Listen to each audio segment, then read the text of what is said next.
This is the Lone Crater YouTube. We hope this video helps.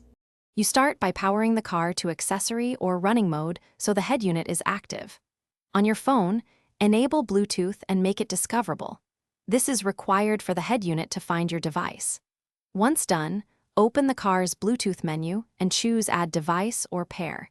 You do this now so the phone and head unit see each other at the same time. Make sure you have the PIN handy or be ready to confirm the numeric code that appears. You accept the pairing request on your phone and confirm the matching code. This step secures the connection so calls and audio route correctly. Next, grant permissions for contacts, messages, and media. These allow hands-free calls and text notifications to show up in the car. Then choose the proper interface: standard Bluetooth audio, Android Auto, or Apple CarPlay, depending on your phone. Make sure the selected app is active and allowed. You finish by testing a call and playing audio to confirm the microphone and speakers are routed correctly. Adjust volume and microphone sensitivity as needed. If pairing fails, restart both the phone and infotainment system, then forget the device on both sides and repeat pairing.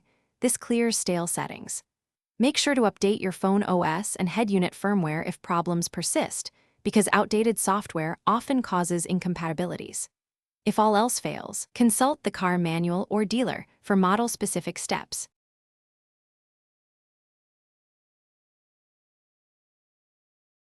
Thanks for watching. Consider subscribing if we helped you.